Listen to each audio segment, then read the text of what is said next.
Assalamualaikum warahmatullahi wabarakatuh. Kami dari kelompok 1 hari ini akan mempresentasikan mata kuliah akuntansi menengah 2 yang dibimbing oleh Bapak Dr. Sparta, SE, ME, AKSIE. Hari ini kami akan mempresentasikan chapter 17 yang berjudul Investment. Presentasi kali ini disusun oleh saya sendiri, Zara Herani, dan keempat teman saya, Adara Artemisia Pramesti, Dinar Alivia Putri, Latifah Putri Pawitan, dan Safina Musin. Untuk pembahasan pertama akan dijelaskan oleh Adara Artemisia. Yang pertama adalah perhatiin jauh chapter 17, investment, debt investment, amortasi cost, fair value option, summary of debt investment accounting. Yang kedua itu mempelajari tentang investment in equity securities, itu ada fair value, equity method, consolidation. Terus yang terakhir itu ada reporting issue, itu mempelajari tentang impairment of value, transfer between kategori, fair value control, dan summary. Next. Accounting for financial asset. Aset finansial terdiri dari kas, investasi ekuitas, perusahaan lain, saham biasa atau saham preferen, dan hak kontraktual untuk menerima kas dari pihak lain, itu ada loans, piutang, dan obligasi. IASB menghendaki agar perusahaan mengklasifikasi aset keuangan ke dalam dua kategori pengukur, yaitu amorti cost dan fair tergantung keadaan. Next. Dasar pengukuran. IFRS menghendaki agar perusahaan mengukur aset finansial berdasarkan dua kriteria. Yang pertama itu metode bisnis perusahaan untuk mengelola aset keuangan dan karakteristik arus kas kontraktual aset keuangan. Hanya investasi, utang seperti piutang, pinjaman, dan investasi obligasi yang memenuhi dua kriteria di atas yang dicatat sebesar amorti cost, seluruh investasi utang lainnya dicatat sebesar fair value. Next. Dasar pengukuran. Investasi ekuitas umumnya dicatat dan dilaporkan sebesar fair value. Ringkasan pendekatan akuntansi investasi. Type of investment, debt, section 1, asset assessment of accounting criteria, meet business model, held for collection and contractual cash flow test. Valuation approach-nya itu amortisasi cost. Terus does not meet the business model test. Valuation approach-nya itu fair value. Terus type of investment itu yang kedua ada equity, itu section 2 does not meet contractual cash flow test. Valuation approach-nya itu fair value. Next.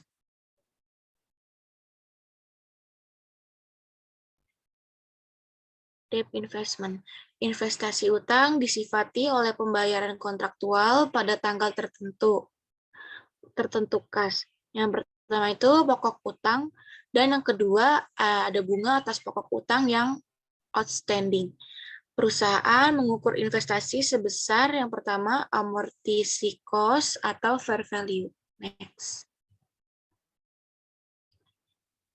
Debt investment amorti cost. Ilustrasi. Pada tanggal 1 Januari 2011, Robinson Company membeli obligasi Evermaster Corporation yang memiliki nilai nominal 100.000 dan tingkat bunga 8%. Robinson membayar sebesar 92.278. Kewajiban ini akan jatuh tempo tanggal 1 Januari 2016 dan menghasilkan pendapatan bunga sebesar 10%. Bunga nominal dikenakan tanggal 1 Juli dan 1 Januari. Jurnal itu 1 Januari 2011, investasi utang terhadap kas sebesar 92.278.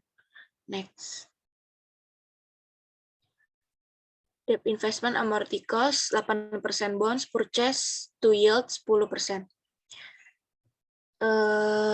tanggal 7 bulan 1 2011, cash reserve-nya 4.000, interest revenue-nya 4.611, bond diskon amortisasinya itu 611, carrying amount of bond-nya itu 92.892. Tanggal 1 bulan 1 2012, cash reserve-nya itu 4.000, interest revenue-nya 4.645, bond diskon amortisasinya 645. Carrying amount of bond-nya itu 93.534. Tanggal 7 bulan 1 2012 itu cash reserve-nya 4.000 juga, interest revenue-nya 4.677, bond diskon amortisasinya itu 677, carrying amount of bonds-nya itu 92.214. Tanggal 1 bulan 1 2013, cash reserve-nya itu 4.000, interest revenue-nya 4.746, bond diskon amortisasinya itu 746, carrying amount-nya itu 95.671. Terus cash receive total itu 40.000, interest revenue totalnya 47.722, bond diskon amortisasinya itu 7.722. Next. Ilustrasi, Robinson mencatat penerimaan bunga tengah tahunan pertama pada tanggal 1 Juli 2011 sebagai berikut. Jurnalnya 1 Juli 2011, kas 4.000 di debit, investasi utang 614 di debit, terhadap pendapatan bunga 4.614. Next. Tanggal 30 Desember 2011 mencatat piutang bunga. Jurnal itu piutang bunga 4.000 di debit, investasi utangnya 645 di debit, dan pendapatan bunganya 4.645 di kredit. Next.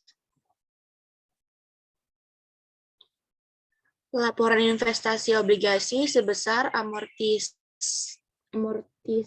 cost. Lihat tabel amortisasi pada slide 17. Strip 13. Statement of financial position, long-term investment, debt investment sebesar 93.537.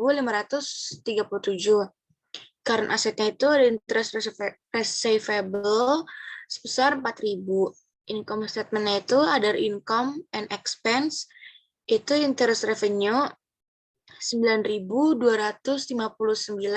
itu dapat dari 4.614 ditambah 4.645. Next.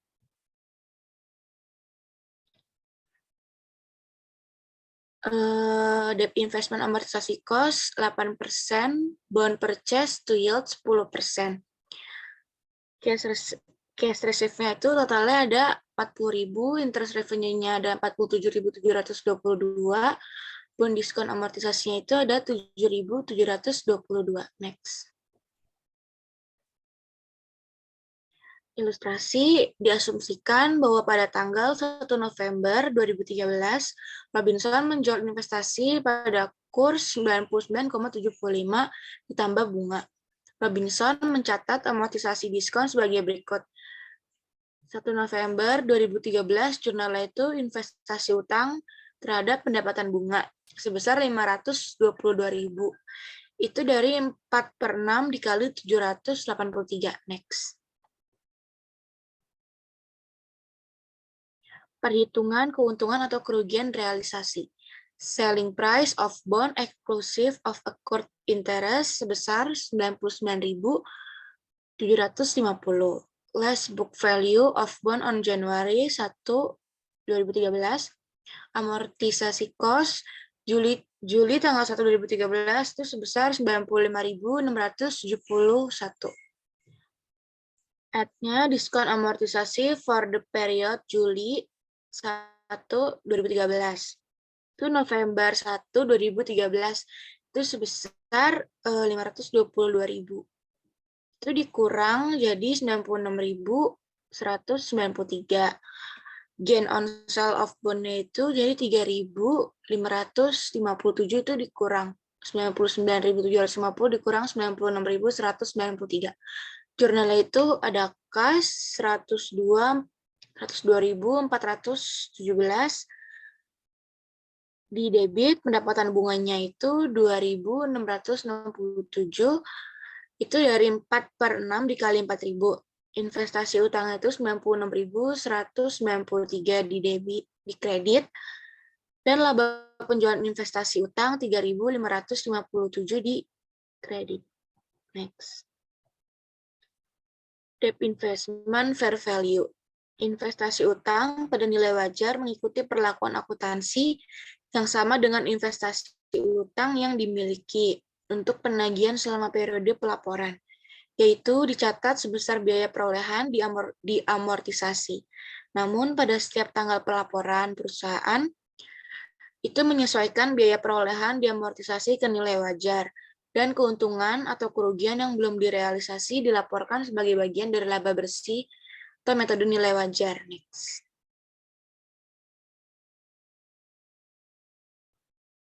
Ilustrasi, pada tanggal 1 Januari 2011, Robinson Company membeli obligasi Evermaster Corporation yang memiliki nilai nominal sebesar 100.000 dan tingkat bunga sebesar 8%. Robinson membayar sebesar 92.278. Kewajiban ini akan jatuh tempo tanggal 1 Januari 2016 dan menghasilkan pendapatan bunga 10%. Bunga nominal dikenakan tanggal 1 Juli dan 1 Januari. Next.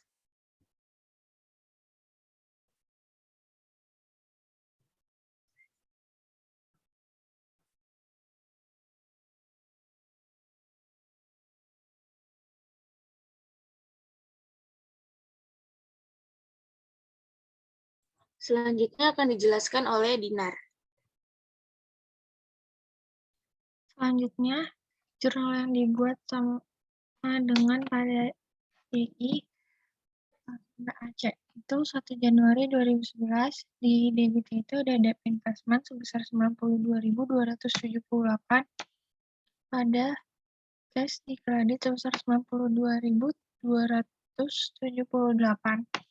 Di 1 Juli 2011 itu di debitnya ada cash sebesar 4.000, di kreditnya itu ada debt investment sebesar 614, di kredit selanjutnya ada interest revenue sebesar 4.614. Selanjutnya 31 Desember 2011. Di debitnya itu ada interest receivable sebesar 4.000, di kreditnya itu ada debt investment sebesar 645, terus di kredit juga ada interest revenue sebesar 4.645. Next. Selanjutnya itu ilustrasi untuk menerapkan pendekatan fair value. Robinson menentukan bahwa karena ada penurunan tingkat bunga, nilai wajar investasi utang naik menjadi $95.000 pada tanggal 31 Desember 2011. Jadinya itu fair value at Desember 31 2011 itu ada $95.000. Terus amortis cost 31 Desember 2011 itu sebesar 3.537. Jadi unrealized holding gain or loss itu sebesar 1.463. Untuk jurnal itu penyesuaian NW sekuritas sebesar 1.463, di debit, di kredit ada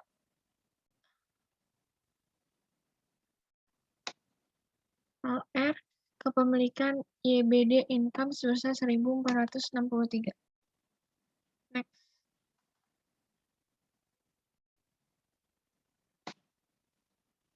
Selanjutnya itu di sini 8% bonds purchase to yield 10%. Yang pertama itu di sini ada debt, cash receive, interest revenue, bond discount amortization, carrying amount of bonds. pada tanggal 1 Januari 2011 itu ada carrying amount of bonds itu sebesar $92.278.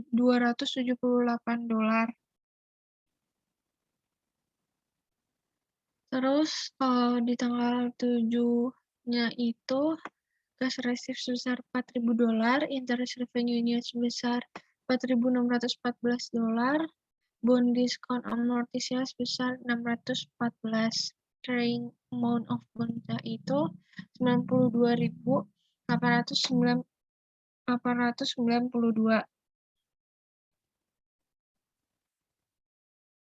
Selanjutnya di tanggal 1 tahun 2012 bulan Januari, cash receive-nya 4.000, interest revenue-nya 4.645, bond discount amortization-nya itu 645, carrying amount of bonds-nya itu 93.537.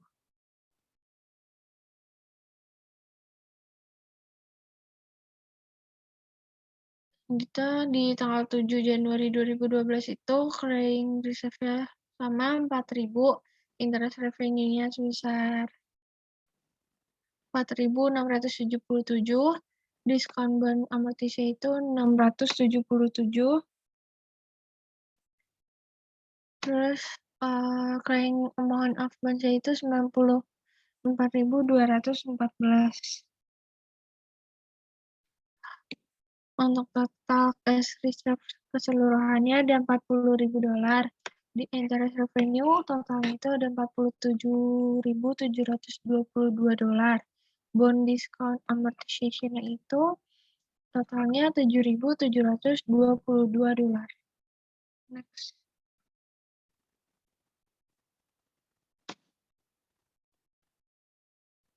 Selanjutnya penyajian laporan keuangan itu statement of financial position itu untuk investment itu ada debt investment sebesar $95.000. Di current asset itu ada interest receivable sebesar $4.000. Terus untuk income statement-nya itu di other income and expense itu ada interest revenue sebesar $9.259 yang didapat dari $4.614 ditambah sama $4.645. Terus ada unrealized holding gain or loss-nya juga sebesar 1.463. Next.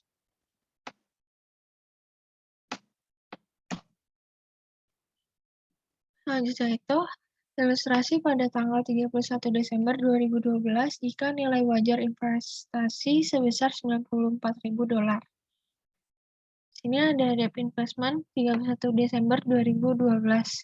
Ada investment amortized cost, fair value, unrealized gain or loss.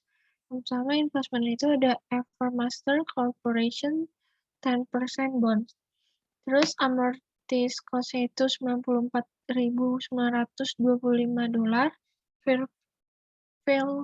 Fair value-nya itu $94.000. Unrealized gain or loss-nya itu 900. Itu loss besar $925.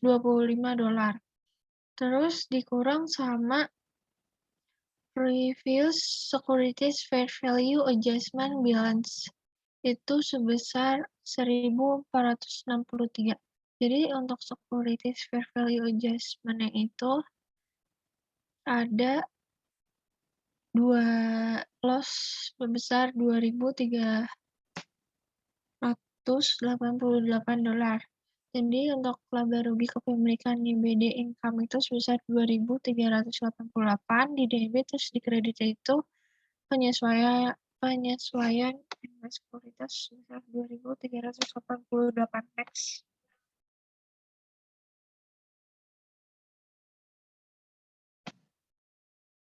Selanjutnya untuk penyajian laporan keuangan. Itu di statement of financial position ada investment yaitu terdapat debt investment yaitu sebesar $94.000. Terus ada current asset itu ada interest receivable sebesar $4.000. Untuk income statement itu ada other income and expense itu ada interest revenue sebesar $9.388 yang didapat dari $4.677 ditambah sama $4.711. Terus ada unrealized holding gain or loss itu ada $2.388. Next. Selanjutnya itu ilustrasi pada tanggal 1 November 2013, Robinson menjual investasi yang kursnya itu 99.3/4 plus bunga berjalan. Satu-satunya perbedaan terjadi pada tanggal 31 Desember 2013 karena obligasi tidak lagi dimiliki oleh Robinson Rekening. Penyesuaian analis sekuritas dilaporkan sebesar 0. Robinson membuat jurnal eliminasi rekening penilaian sebagai berikut, yaitu jurnal itu ada di debit penyesuaian analis sekuritas sebesar 925, di kredit ada laba atau rugi kepemilikan IBD income sebesar 925. Next.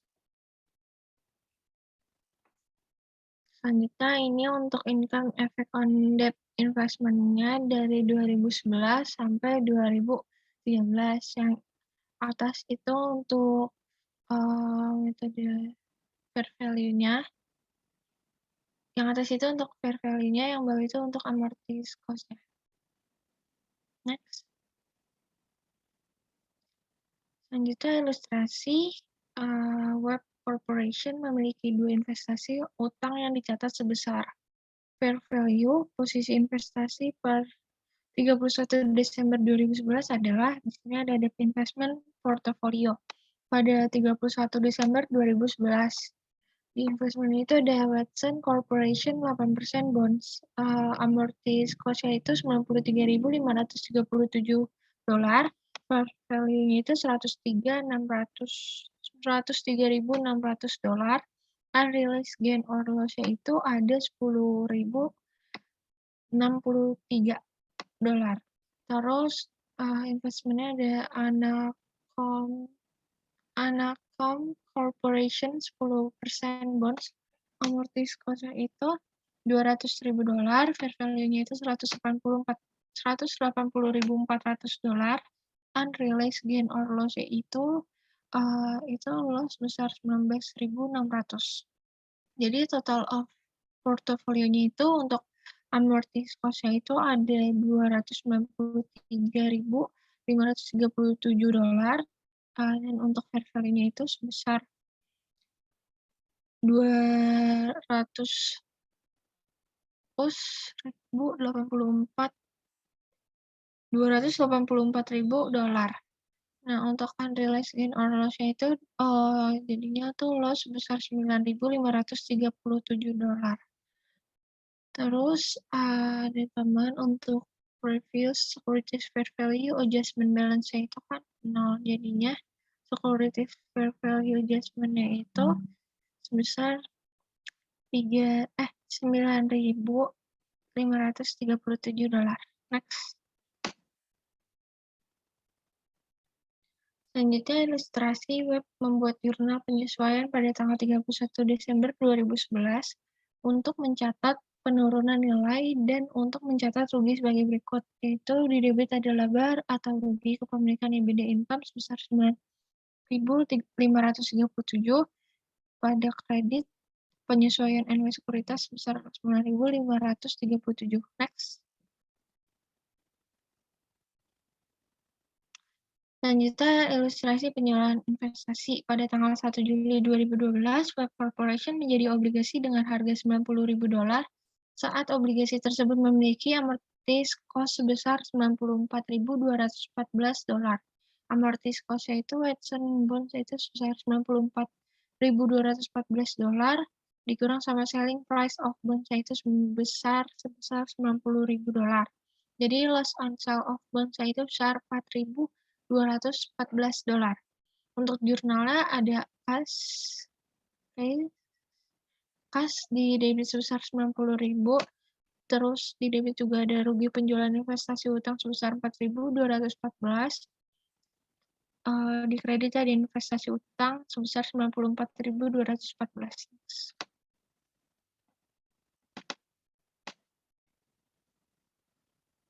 Ilustrasi penjualan investasi utang web melaporkan rugi realisasi ini pada seksi Other Income and Expense, statement laba, statement income. Jika tidak ada pembelian dan penjualan obligasi pada tahun 2012, maka pada tanggal 13 Desember 2012. Web melaporkan sebagai berikut. Next. Jurnal yang dibaca itu ada penyesuaian NW sekuritas di debit sebesar 4.537, di kreditnya ada laba atau rugi kepemilikan IBD income sebesar 4.537. Next. Untuk penyajian laporan keuangan itu, statement of financial position di investment itu ada debt investment at fair value sebesar $195.000. Terus di current asset ada interest receivable. Terus untuk income statement itu di other income expense itu ada interest revenue. Terus ada loss on sale of investment sebesar 4.214. Ada unrealized gain or loss 4.537. Next.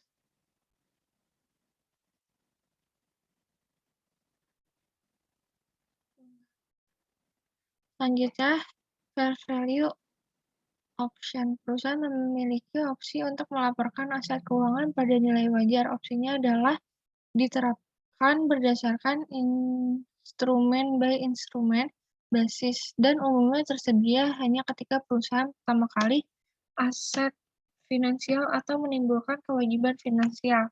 Jika sebuah perusahaan memilih untuk menggunakan opsi fair value, perusahaan mengukur instrumen ini fair value sampai perusahaan tidak lagi mempunyai kepemilikan.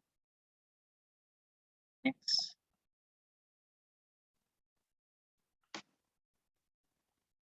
Selanjutnya akan dijelaskan oleh Latifah.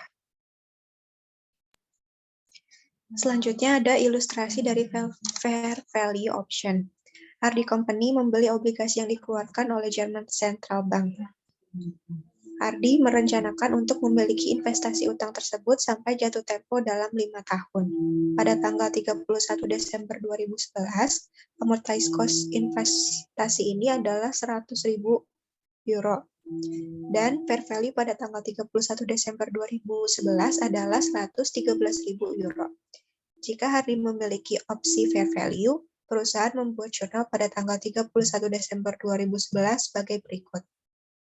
Ada debt investment dari obligasi Jerman sebesar 4.537 di debit terhadap unrealized holding gain or loss income 4.537 di kredit. Nah, ini ada rangkuman dari debt investment accounting. Dari debt investment, nanti ada tes model bisnis, apakah dimiliki untuk koleksi? Jika iya, karakteristik pengujian aset keuangan, apakah arus kasnya kontraktual? Jika tidak, nilai wajar melalui pendapatan. Nah, jika karakteristik pengujian aset itu iya, maka ditentukan fair value option-nya. Jika tidak, nilai wajar melalui pendapatan. Dan jika fair value option-nya tidak, maka ditentukan amortized cost. Next. Selanjutnya, equity investment. Equity investment mempresentasikan kepemilikan saham biasa, saham preferen, dan kapital lain.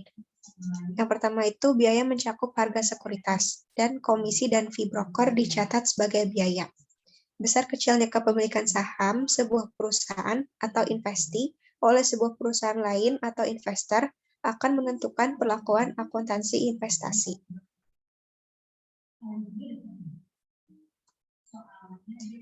Di sini ada ilustrasi lagi.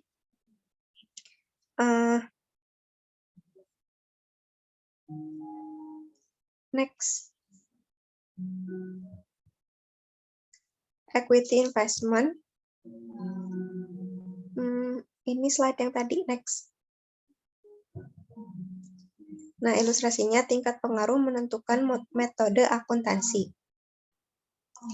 Di sini ada percentage ownership dari 0%, 20%, 50%, sampai 100%.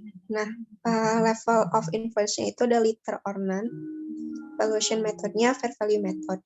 Kalau yang signifikan itu equity method. Kalau yang kontrol itu consolidation. Next. Ilustrasinya akuntansi dan pelaporan untuk investasi ekuitas berdasarkan kategori.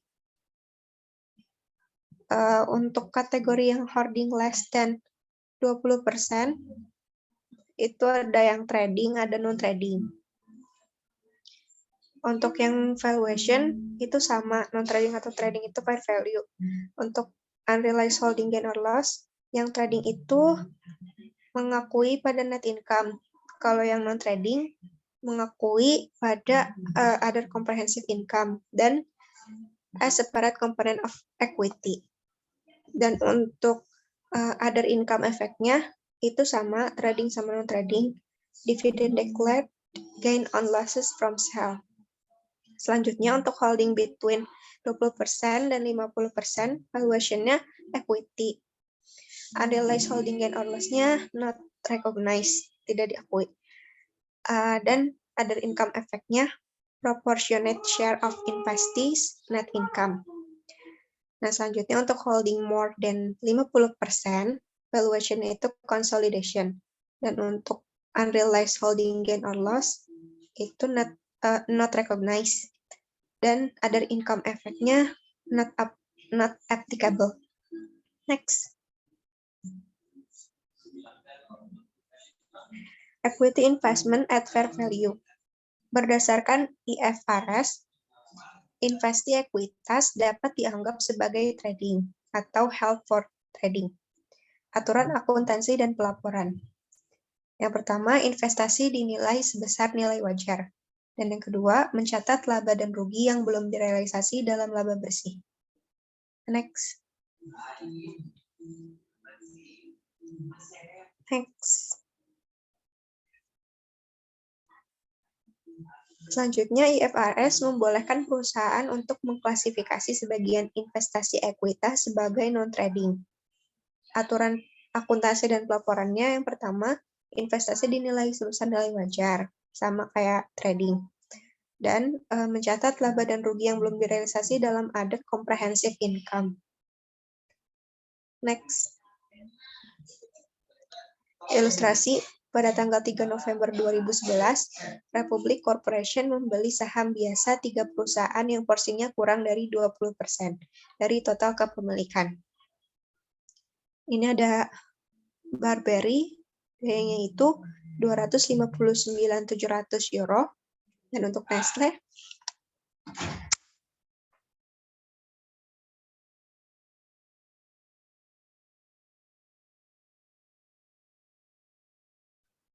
Lalu untuk Burberry cost-nya 259.700 euro, untuk Nestle 317.500 euro, untuk Regis Pulp Company 141.350 euro, sehingga total cost-nya 718.550 euro. Republik mencatat investasi ini sebagai berikut. investasi ekuitas 718.550 di debit terhadap kas 718.550. Pada tanggal 6 Desember 2011, Republik mencatat dividen kas sebesar 4.200 euro. Dan investasi saham biasa Nestle itu jurnalnya kas 4.200 di debit terhadap pendapatan dividen 4.200 di kredit.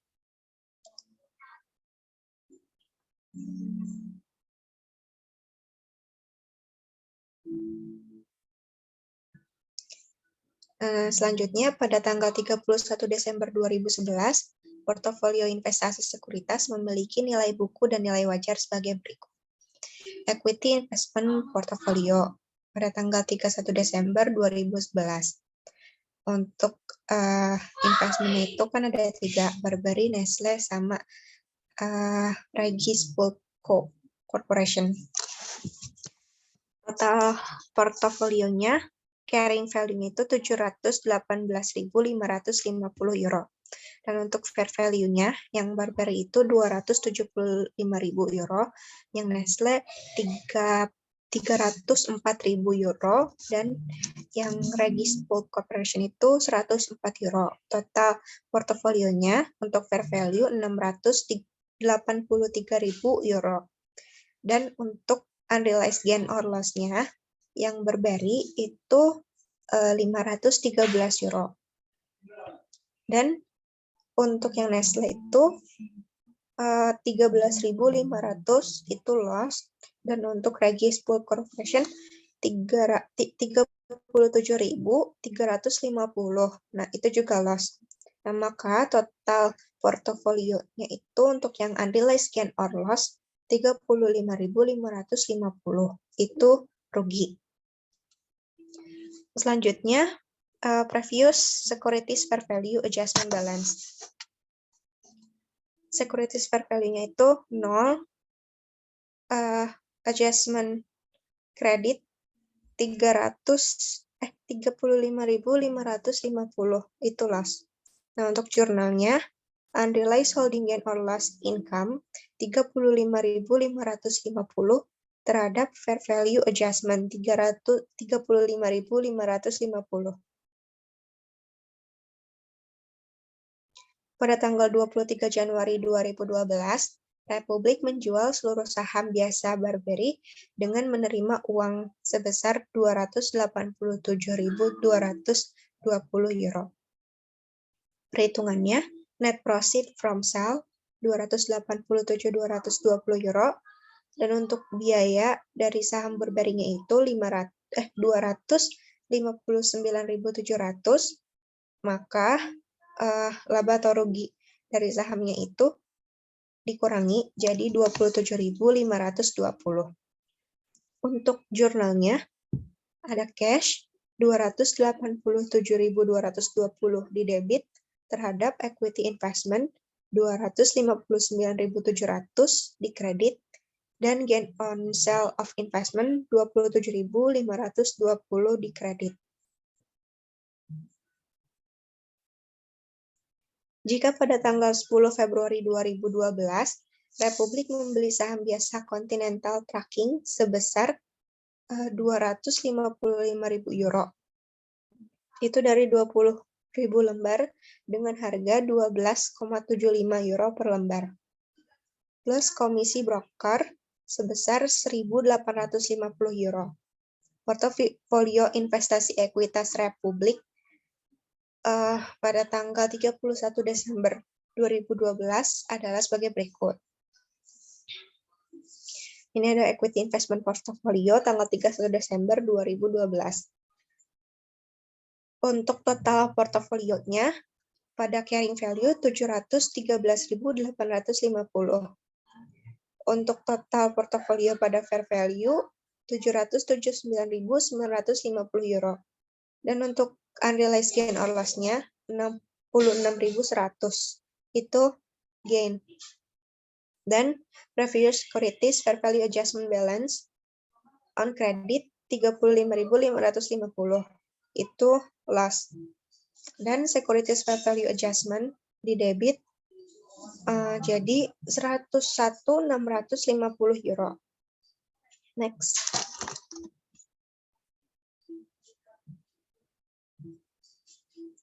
Jurnalnya sebagai berikut. Fair value adjustment 101.650 di debit terhadap unrealized holding gain or loss income 101.650 di kredit.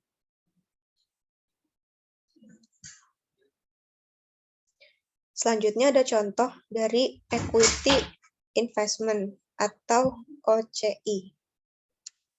Jurnal untuk mencatat non-trading equity investment sama dengan jurnal untuk trading equity investment, kecuali untuk pencatatan laba atau rugi kepemilikan yang belum direalisasi. Pelaporan laba atau rugi kepemilikan yang belum direalisasi ditempatkan pada pos Other Comprehensive Income. Ilustrasinya, pada tanggal 10 Desember 2011, Republic Corporation membeli 1.000 lembar saham Hawthorne Company dengan harga 20,75 euro per lembar.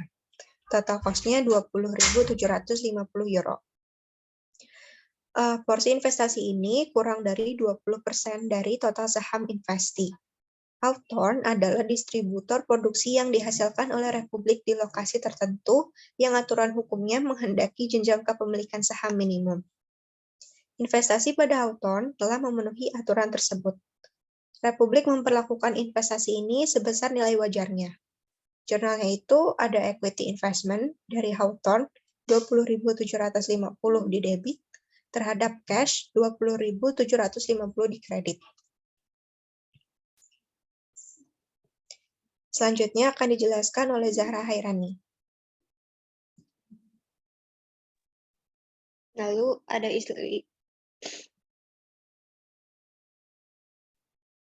ilustrasi pada tanggal 27 Desember 2011, Republik menerima dividen kas dari Hawthorne Company. Jurnalnya menjadi kas terhadap pendapatan dividen sebesar 450. Lalu pada tanggal 31 Desember 2011, investasi Republik pada saham Hawthorne memiliki nilai buku pada nilai wajar sebagai berikut. Hawthorne Company carrying value-nya 20.750 euro, fair value-nya 24.000, unrealized gain or loss-nya 3.250. Terus previous securities fair value adjustment balance-nya 0, sehingga securities fair value adjustment-nya di debit 3.250, sehingga dia jurnalnya menjadi PNW Sekuritas terhadap laba rugi kepemilikan YBD Ekuitas sebesar 3.250. Lalu berikut adalah ilustrasi financial statement presentation-nya.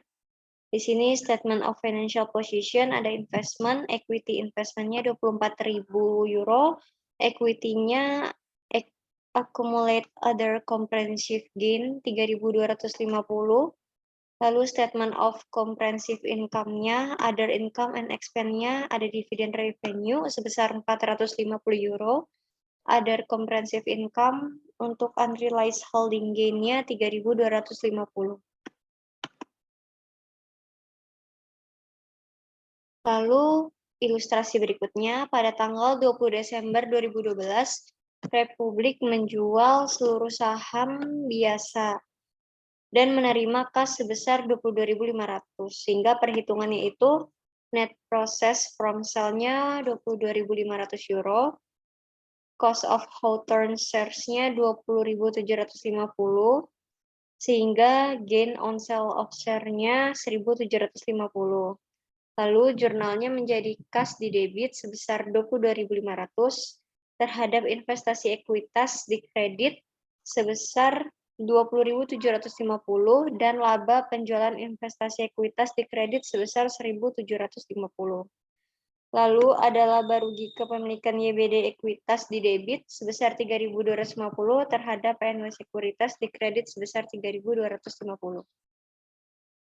Lalu equity method, sebuah investasi langsung maupun tidak langsung sebesar 20% atau lebih seharusnya berakibat pada anggapan bahwa jika tidak ada bukti yang bertentangan, seorang investor memiliki kemampuan untuk mengexercise significant influence pada sebuah investasi. Dalam hal significant influence, investor harus memperlakukan investasi menggunakan equity method. Equity method ini mencatat investasi sebesar cost dan selanjutnya menyesuaikannya setiap periode jika ada laba rugi investasi atau nilai investasi bertambah dan berkurang, dividen yang diterima oleh investor. Nah, jika saham kerugian investasi melebihi nilai buku investasi, investor biasanya tidak melanjutkan penerapan equity method. Berikut adalah tabel equity method di mana ini entries by Maxi Company. Di sini ada dua, fair value method dan equity method, di mana pada tanggal 2 Januari 2011, Maxi Company acquired 48.000 share 20% of Mini Company ordinary share at cost $10 per sahamnya. Maka untuk fair value methodnya itu jurnalnya equity investment terhadap cash sebesar 480.000 dan sedangkan untuk equity method jurnalnya itu equity investment terhadap cash sebesar 480.000. Lalu pada tanggal 31 Desember 2011 saham 48.000 saham mini company mempunyai nilai fair value-nya itu market price-nya $12 per share atau sebesar $576.000. Untuk fair value method, jurnalnya itu menjadi securities fair value adjustment sebesar 96.000 terhadap unrealized holding gain or loss income sebesar 96.000 di kredit. Sedangkan untuk equity methodnya no entry. Lalu untuk tanggal 28 Januari 2012, Mini Company mengumumkan dan membayar cash dividend sebesar $100.000. Maxi Company menerima 20% atau $20.000. Sehingga untuk fair value methodnya itu jurnalnya cash terhadap dividen revenue sebesar 20.000. Sedangkan untuk equity methodnya itu jurnalnya cash terhadap equity investment sebesar 20.000. Lalu untuk tahun 2012, Mini melaporkan net loss itu $50.000. Maxi Company sahamnya itu 20% atau $10.000. Sehingga untuk fair value methodnya itu no entry. Dan sedangkan untuk equity methodnya itu jurnalnya loss on investment terhadap equity investment sebesar 10.000. Lalu pada tanggal 31 Desember 2012, Mini Company itu sahamnya 48.000 mempunyai fair value atau market price-nya $11 per share atau senilai $528.000. Sehingga untuk fair value methodnya itu jurnalnya unrealized holding gain or loss income terhadap securities fair value adjustment sebesar 48.000 didapat dari $528.000 dikurang 480.000. Sedangkan untuk equity methodnya itu no entry. Lalu ada controlling interest, di mana jika sebuah perusahaan memperoleh hak suara lebih dari 50% dalam perusahaan lain, maka investor disebut dengan perusahaan induk atau parent. Investasi disebut dengan perusahaan anak atau subsidiary. Investasi dalam subsidiary dilaporkan pada pembukuan parent sebagai long-term investment. Parent biasanya menyusun statement keuangan konsolidasian atau consolidated financial statement.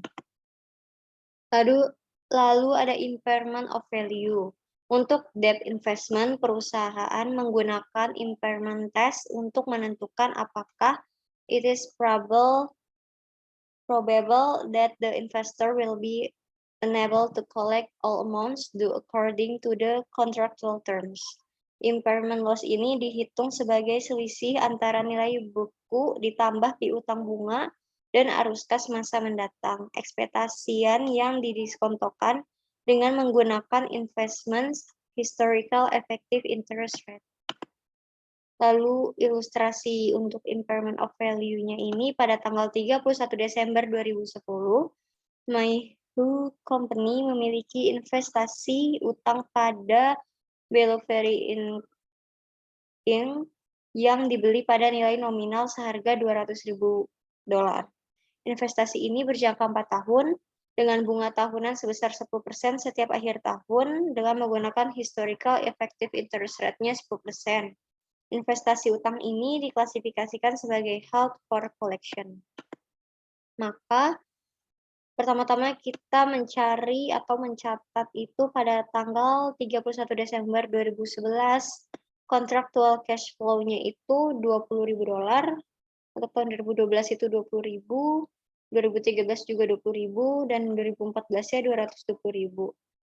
Lalu untuk expected cash flow tahun 2011-nya itu 16.000, 2012-nya juga 16.000, 2013 16.000, 2014-nya 216.000.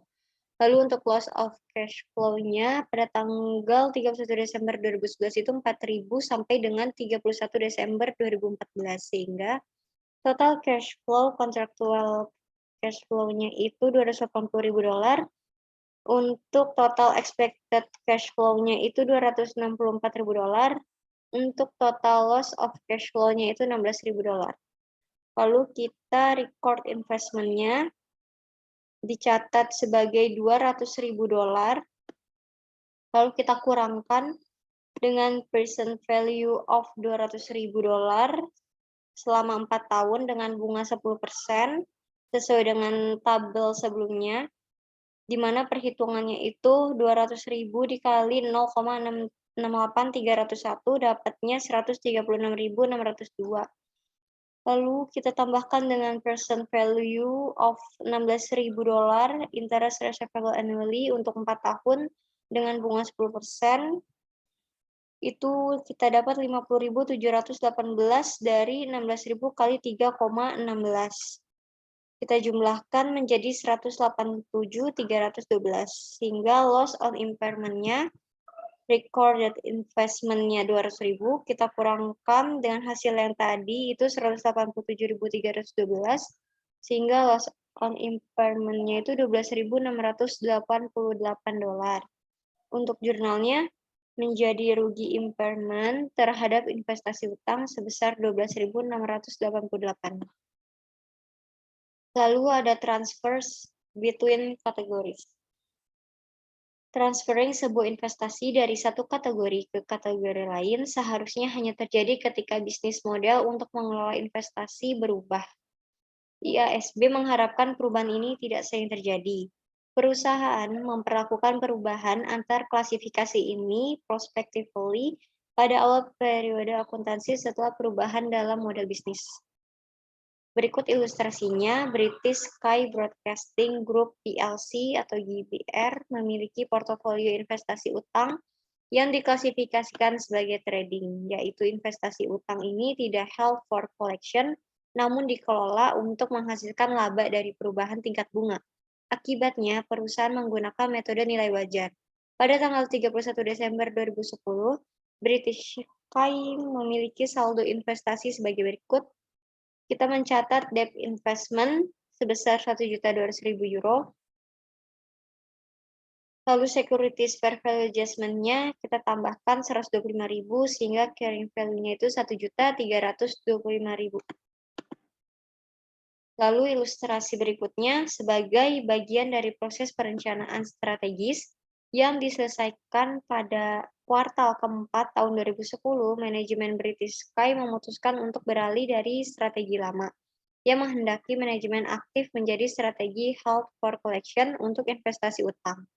Jurnal yang dibuat maka investasi utang terhadap PNW Sekuritas sebesar 125.000.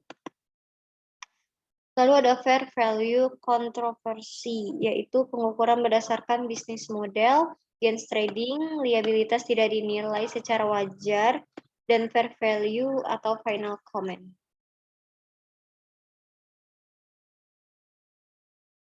Berikut adalah reporting treatment of investment. Di sini ada klasifikasi debt investment sama equity investment, valuation approach, and reporting on the statement financial position-nya, dan income effects.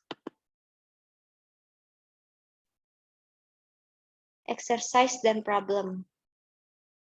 Untuk E16.1, soalnya itu penerbitan dan pembelian kembali obligasi konversi, di mana perusahaan Angela AG menerbitkan 2.000 obligasi konversi pada tanggal 1 Januari 2022.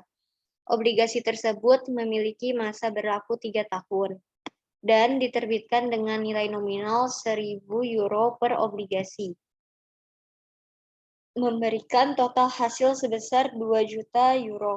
Bunga yang dibayarkan setiap tahun sebesar 6%. Setiap obligasi dapat dikonversi menjadi 250 lembar saham biasa atau nilai nominalnya itu €1. Ketika obligasi diterbitkan, tingkat bunga pasar untuk hutang serupa tanpa opsi konversi adalah 8%. Maka instruksinya A, hitunglah komponen kewajiban dan ekuitas dari obligasi konversi pada tanggal 1 Januari 2022. Yang B, buatlah ayat jurnal untuk mencatat penerbitan obligasi konversi pada tanggal 1 Januari 2022. Yang C, buatlah ayat jurnal untuk mencatat pembelian kembali obligasi konversi secara tunai pada tanggal 1 Januari 2025. tanggal jatuh temponya. Maka untuk yang A itu kita cari komponen kewajiban ekuitas dari obligasi pada tanggal 1 Januari 2022-nya. Present value of principal-nya itu 2 juta euro, kita kalikan dengan 0,79383 sesuai dengan tabel. Maka didapat 1.587.660 euro. Lalu present value of interest payment-nya 120.000 euro, kita kalikan dengan 2,5771, kita dapat 309.252. Sehingga present value of the liability komponennya kita jumlahkan 1.896.912 euro.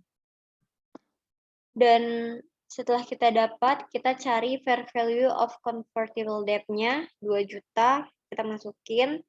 Terus kita kurangkan dengan nilai tadi, fair value of liability komponennya 1.896.912, sehingga kita dapat fair value of equity komponennya itu 103.088 euro. Untuk yang B, ayat jurnal pencatatan obligasi pada tanggal 1 Januari 2022 itu cash di debit sebesar 2 juta euro terhadap bond payable di kredit sebesar 1.896.912 dan share premium conversion equity-nya sebesar 103.088 di kredit. Dan yang C, ayat jurnal pembelian kembali obligasi secara tunai pada tanggal 1 Januari 2025 itu bond payable terhadap cash sebesar 2 juta euro.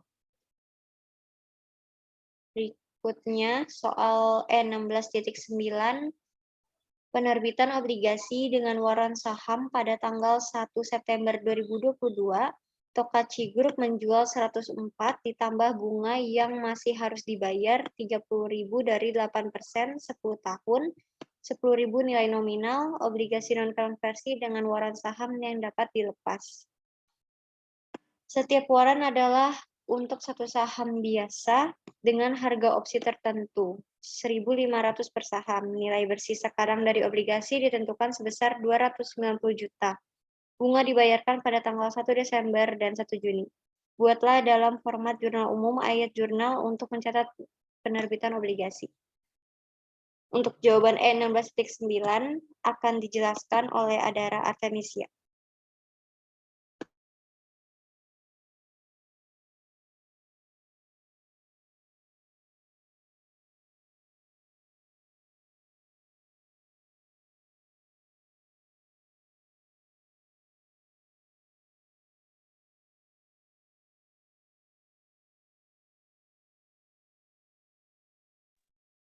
Selanjutnya, value of share warrants itu ada sell price sebesar 312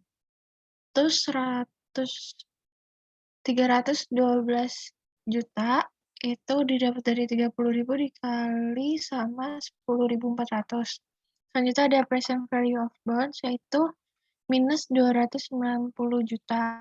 Terus ada net value of share warrants, yaitu 22 juta.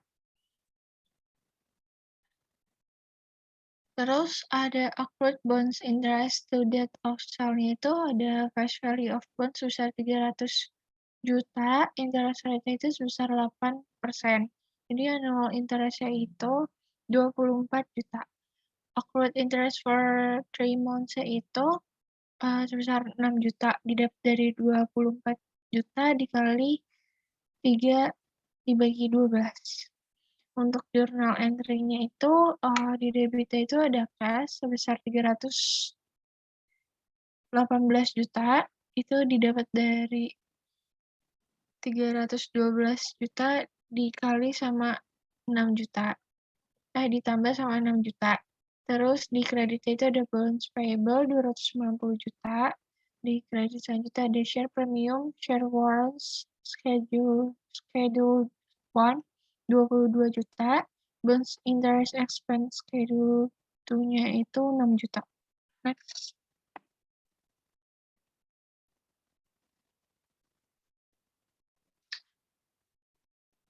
Selanjutnya itu 16.17. Simple capital structure pada 1 Januari 2002, Chang Ltd memiliki 480.000 saham biasa yang beredar. Selama tahun 2002, terdapat transaksi berikut yang mempengaruhi akun saham biasa. Pertama itu yang A, tentukan rata-rata tertimbang saham biasa yang beredar untuk tahun 2002. Yang B, asumsikan bahwa Chang Ltd memperoleh laba bersih sebesar 3.256.000 selama tahun 2002. Selain itu, ia memiliki 100.000 saham 9% 100 par non-konversi, non-kumulatif, saham preferen yang beredar sepanjang tahun. Karena pertimbangan likuiditas, bagaimanapun perusahaan tidak mengumumkan dan membayar dividen preference pada tahun 2002. Hitunglah laba per saham untuk tahun 2002 dengan menggunakan rata-rata tertimbang saham biasa yang ditentukan pada bagian A. Yang C, asumsikan fakta yang sama seperti pada bagian B, kecuali bahwa saham preferen bersifat kumulatif. Hitung laba per saham untuk tahun 2002. Belum. Yang D-nya itu asumsikan fakta yang sama seperti pada bagian B, kecuali bahwa laba bersih termasuk kerugian dari operasi yang dihentikan sebesar 432 juta. Kerugian dari operasi yang dihentikan adalah setelah dikurangi pajak penghasilan yang berlaku. Hitung laba per saham untuk tahun 2022.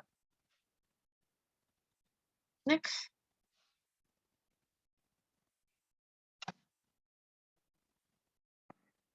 Yang A, determine the weighted average ordinary share outstanding for 2022. Ini ada event list outstanding, share outstanding, restatement, fraction of year, sama weight share-nya itu share.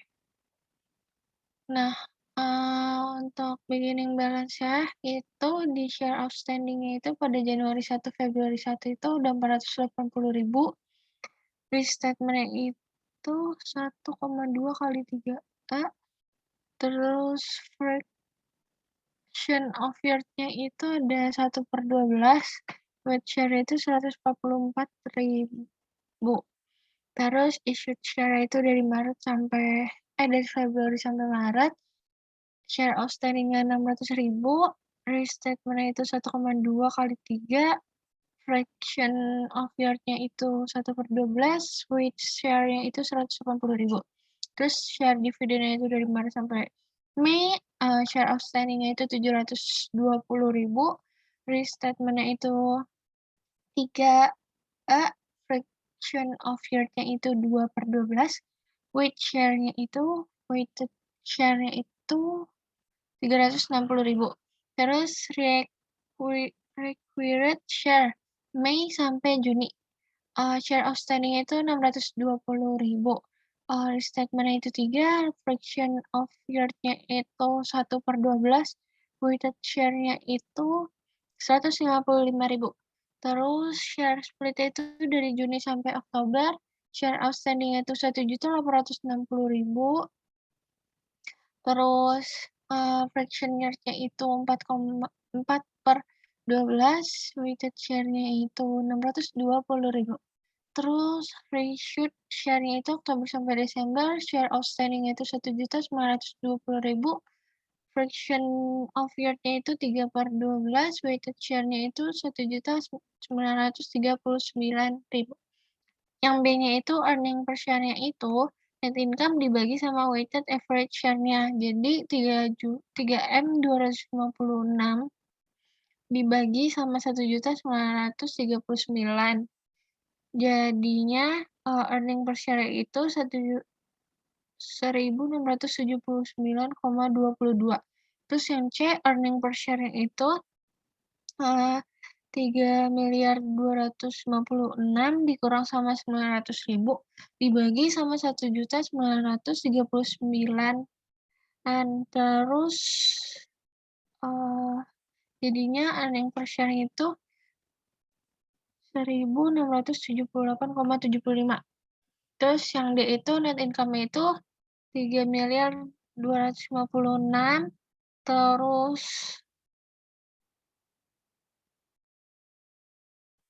at loss from discontinuous operation itu 432 juta, income from continue operation-nya itu 3.688.000.000.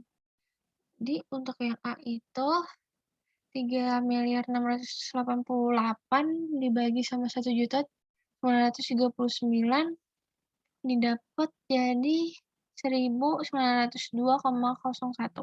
Yang B itu 432 juta dibagi sama 1.939.000. Jadi didapat 222,80. Jadi untuk income from continuing operation itu dari yang A didapat 1.902,01. Terus loss from discount operation itu didapat dari yang B tadi didapat jadi 222,80.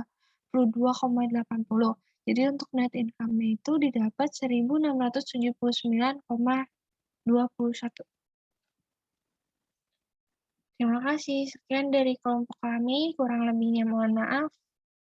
Wassalamualaikum warahmatullahi wabarakatuh.